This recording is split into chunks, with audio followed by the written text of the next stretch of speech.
Viewers, welcome back to my channel. सबसे पहले तो आप सभी को थैंक यू कि आपने सिंगल कॉलम कैशबुक को बहुत ही ज्यादा प्यार दिया। अब बढ़ते हैं डबल कॉलम कैशबुक की तरफ। कैशबुक में मोस्ट इंपॉर्टेंट टॉपिक है डबल कॉलम कैशबुक का। सो प्लीज आप सभी इसके अच्छे से नोट्स बनाएं एंड केयरफुली इस चैप्टर को रीड करें, क्योंकि एग्जाम में एक क्वेश्चन कैशबुक से जरूर आता है। डबल कॉलम कैशबुक को पहले इसके नाम से ही समझते हैं कि कैशबुक में डबल कॉलम का मतलब है कि इसमें अमाउंट के दो कॉलम एक साथ बनेंगे, चाहे वो कैश और बैंक के हो या फिर कैश और डिस्काउंट के। डबल कॉलम कैशबुक में कैश और बैंक का कॉलम एक साथ बनाकर किस तरीके से उनमें ट्रांजैक्शन को रिकॉर्ड किया जाता है ये बताऊंगी। सिंगल कॉलम कैशबुक में कैश का एक कॉलम होता है जिसमें कैश, रिसीव और पेमेंट की ट्रांजैक्शन को रिकॉर्ड करते हैं। ठीक उसी तरीके से जब डबल कॉलम कैशबुक में कैश के कॉलम के साथ बैंक का कॉलम भी बनेगा तो रिसीव साइड में बैंक में कैश रिसीव की ट्रांजैक्शन को रिकॉर्ड करेंगे और पेमेंट साइड में बैंक से की गई पेमेंट की ट्रांजैक्शन को रिकॉर्ड करेंगे। बाकी सभी कॉलम वही सेम रहेंगे जो सिंगल कॉलम कैशबुक में थे।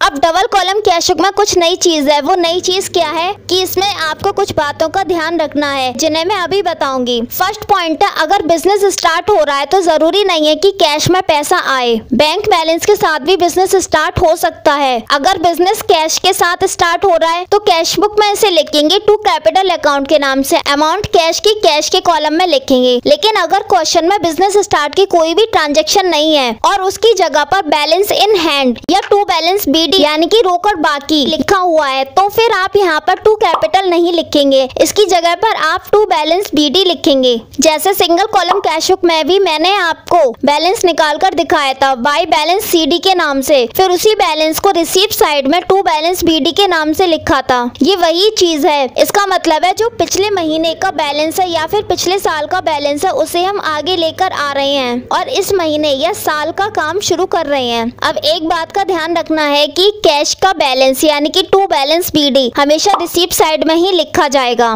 लेकिन बैंक का बैलेंस डेबिट साइड भी आ सकता है और क्रेडिट साइड भी आ सकता है बाय बैलेंस बीडी के नाम से। वो भी जब क्वेश्चन में बैंक ओवरड्राफ्ट या फिर क्रेडिट बैलेंस लिखा हो तब बैंक का बैलेंस क्रेडिट साइड आएगा, क्योंकि बैंक अपने कुछ रेस्पेक्टिव कस्टमर को ओवरड्राफ्ट की सुविधा भी देता है। अब ये तो एक पॉइंट क्लियर हुआ। अब क्वेश्चन के साथ शुरुआत करते हैं। फर्स्ट ट्रांजैक्शन है 2020 अप्रैल 1, बैलेंस इन कैश या फिर to balance BD 10,000 rupees and bank 50,000 rupees. Double column cashbook में लिखेंगे अप्रैल 1 को टू बैलेंस बीडी के नाम से। अमाउंट कैश में लिखेंगे 10,000 रुपीज और बैंक में लिखेंगे 50,000 रुपीज। नेक्स्ट ट्रांजैक्शन है अप्रैल 3, परचेज गुड्स फ्रॉम कैश 20,000। अब देखो गुड्स परचेज किया और पेमेंट कैश से किया तो पेमेंट साइड लिखेंगे वाई परचेज अकाउंट के नाम से। अमाउंट लिखेंगे 20,000 रुपीज कैश में। थर्ड ट्रांजैक्शन है April 4, sold goods for cash 10,000 rupees. Goods sale करने पर कैश रिसीव हुआ तो रिसीव साइड लिखेंगे टू सेल्स के नाम से। अमाउंट लिखेंगे 10,000 रुपीज कैश में। फोर्थ ट्रांजैक्शन है April 5, sold goods to Rohit 50,000 rupees. अब देखो इस ट्रांजैक्शन में पर्सन के नाम के साथ कैश वर्ड नहीं लिखा है तो ये क्रेडिट की ट्रांजैक्शन है जिसे डबल कॉलम कैशबुक में रिकॉर्ड नहीं करेंगे, क्योंकि कैशबुक में केवल कैश से रिलेटेड ट्रांजैक्शन को ही रिकॉर्ड किया जाता है। नेक्स्ट ट्रांजैक्शन है अप्रैल 6 जो कि मोस्ट इंपोर्टेंट ट्रांजैक्शन है, cash deposited into bank 20,000 rupees. अब देखो मैंने बैंक में कैश डिपॉजिट किया तो बैंक का बैलेंस बढ़ गया, लेकिन कैश का बैलेंस तो कम हो गया, तो ये ट्रांजैक्शन कैश और बैंक दोनों को ही इफेक्ट कर रही है। और जो भी ट्रांजैक्शन कैश और बैंक दोनों को इफेक्ट करती है तो वो कॉन्ट्रा एंट्री होती है। कॉन्ट्रा एंट्री के दो एग्जाम्पल होते हैं, एक तो कैश डिपॉजिटेड इनटू बैंक और दूसरा कैश विड्रॉल फ्रॉम बैंक। यानी कि अगर बैंक में कैश डिपॉजिट किया है तो भी ये कैश और बैंक दोनों को ही इफेक्ट करती है, और अगर बैंक से पैसा निकाला है तो भी ये कैश और बैंक दोनों को इफेक्ट करेगी। बस कॉन्ट्रा एंट्री के यही दो एग्जाम्पल है। अब इस ट्रांजैक्शन को डबल कॉलम कैशबुक में कैश एंड बैंक दोनों साइड लिखेंगे। रिसीव साइड लिखेंगे टू कैश अकाउंट के नाम से। अमाउंट लिखेंगे 20,000 रुपीज और पेमेंट साइड लिखेंगे बाय बैंक अकाउंट के नाम से। अमाउंट लिखेंगे वही 20,000 रुपीज। कैश की अमाउंट को कैश के कॉलम में लिखेंगे और बैंक की अमाउंट को बैंक के कॉलम में लिखेंगे। अब ये कॉन्ट्रा एंट्री है तो लेजर फोलियो के कॉलम में सी दोनों साइड लिखेंगे, जिससे हमें ये पता चल जाए कि ये एक ट्रांजैक्शन है जो दोनों साइड लिखी गई है।